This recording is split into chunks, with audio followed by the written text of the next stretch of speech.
दोस्तों नमस्कार, मैं Rajneesh Kumar PVR aquaculture farm से। कैसे है मेरी पीवीआर एक्वा फैमिली? आप सब स्वस्थ और मस्त है। दोस्तों आज इस वीडियो में हम बात करेंगे best management practices for aeration. Aeration का नाम आया तो दिमाग में हो गया होगा कहीं पे डीओ प्रॉब्लम हो गई हो, डीओ शॉर्ट हो गया हो, मछलियों की ग्रोथ ना हुई हो, आपको मोर्टेलिटी का सामना करना पड़ा हो। तो एरिएशन मतलब हमें एटमॉस्फेरिक एयर में जो ऑक्सीजन है वो पानी में इंड्यूस करनी है और वो मैकेनिकल सिस्टम से हो तो हम उसको एरिएशन कहते हैं।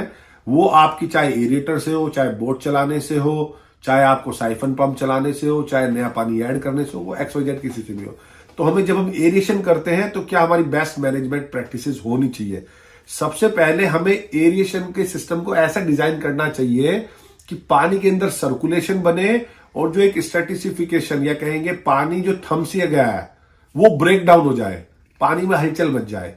तो हमें एरिएशन सिस्टम ऐसा डिजाइन करना है कि पानी के अंदर सर्कुलेशन हो, ऊपर का नीचे आ जाए, नीचे का ऊपर आ जाए, लेफ्ट से राइट घूम जाए, राइट से लेफ्ट घूम जाए।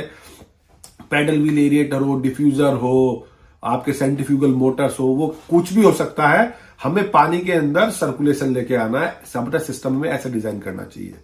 दूसरा हमें यह ध्यान रखना चाहिए हमें high efficiency aeration equipments use करने चाहिए, क्योंकि हमारी माइंड में रहना चाहिए पावर कंजप्शन भी एक हमारी कॉस्ट है।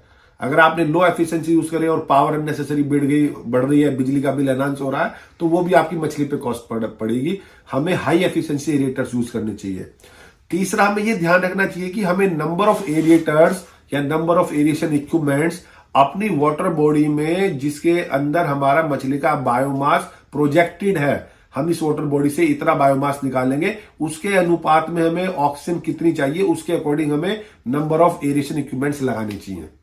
ऐसा नहीं होना चाहिए कि आपका 50 एकड़ का फार्म है और आप उसमें 2 HP का पैडल व्हील एरिएटर लगा रहे हो, उसे मत लगाओ, कोई फायदा नहीं होने वाला। चौथा हमें ध्यान रखना चाहिए कि क्या पोजीशनिंग है उसकी एरिएशन इक्विपमेंट्स की।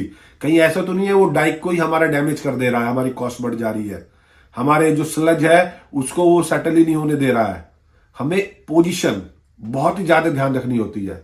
और एट लास्ट हमें यह भी ध्यान रखना चाहिए एरिएशन इक्विपमेंट्स के केस में कि जब आप उसे ऑन करते हैं, क्या आप केवल उसे ऑन तब करते हैं जब आपका डीओ प्रॉब्लम हो जाती है? यह बहुत गलत बात होती है एरिएशन इक्विपमेंट्स के केस में। हमें उसका एक शेड्यूल बनाना चाहिए। पावर अवेलेबल होने से हो सकता है, या हमें उसके टेम्परेचर के हिसाब से हो सकता है, या नेचुरल क्लाइमेट के हिसाब से हो सकता है, या प्रोजेक्टेड बायोमास के हिसाब से हो सकता है। अगर हमें जब वो चलाना है तो हमें उस ड्यूरेशन में चलाना है। मेजरली एरिएशन इक्विपमेंट्स की रिक्वायरमेंट हमेशा मोस्टली नाइट में हमें पड़ती है।